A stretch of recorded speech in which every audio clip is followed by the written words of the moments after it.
Мен 7 қыздың ортаншысы болып өстім. Алла тағала маған көрік пен сымбатты аямай берген. Бұған мың алғыс. Бірақ ер адамдардың көз құрты болдым. Қыдыруға да әуес болдым. Сондықтан шығар, жұрт мені жеңіл жүрісті бикештердің қатарына қосты. Бірақ мен ондай емес едім. Өзімнің не істеп жүргенімді жақсы білдім. Қысқа ғана өмірден бәрін көргім келіп, өзімді ештеңеден шектеткім келмеді. Елдің өсегіне қаламын деген ой менде ешқашан болған емес. Мектепті бітірген соң өзімнен 7 жас үлкен жігітпен жүрдім. Бір-бірімізді өте қатты жақсы көрдік. Оны сүйгенім соншалық қыздардың асылы саналатын абыройымды, пәктігімді соған сыйладым. Сонымен не керек, ол сүйіктіммен келіспей қалып, соңымнан қалмай жүрген жігітке тұрмысқа шығып кеттім. Уақыт өте келе 2 ұл, 1 қыз таптым. Күйеуіме өліп-өшіп махаббат сезімі болған емес.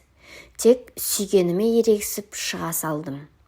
Осылайша енді менің өмірімде махаббат деген ұғымға жол жоқ. Ондай сезімді ендігәрі сезінбеймін деп жүргенде тұрмыс құрғанымызға 7 жыл уақыт зырғып өтіп кетіпті. Бірақ осы 7 жыл мен үшін қызықсыз өтті. Bir қалыпты, сүреңсіз де суық өмір. Тек 3 балам үшін өмір сүргендеймін.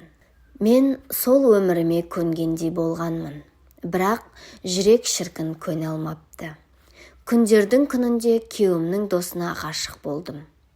Ол азамат мені несімен баурап алғанын білмеймін. Сөйтіп, ол жігітпен көңіл қостық. Күйеуімнің досы болғандықтан жұрт бізді елемеді.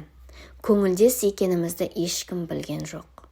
Сөйтіп жүргенде ол жігіттен аяғым ауырлап дүниеге қыза келдім. Босанғаннан кейін әлгі азаматтан жарты жылдай қашқақтап кездесуден бас тартып жүрдім. Ол болса мені аңдып, баласын көру үшін кездесудің жолын іздеді. Сөйтіп жүргенде кездесіп қалдық. Міне, сол күннен бастап ескі жүріске қайта бастық. Ал күйеуім бәрінен бейхабар. Өмірге 4-ші бала келгенде қуанышында шек болмады. Мені бұрынғыдан да қатты жақсы көрді. Ал мен керісінше оны көрсем құбыжық көргендей әсерде боламын. Аңсарымның бәрі күйеуімнің досы. Қазір анда-санда кездесіп тұрамыз.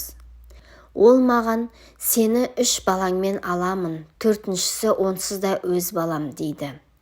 Күйеуіммен ажырасып, өзіне тұрмысқа шыққанымды қалайды. Өзі мен жайында үй ішіне айтып қойғанда екен.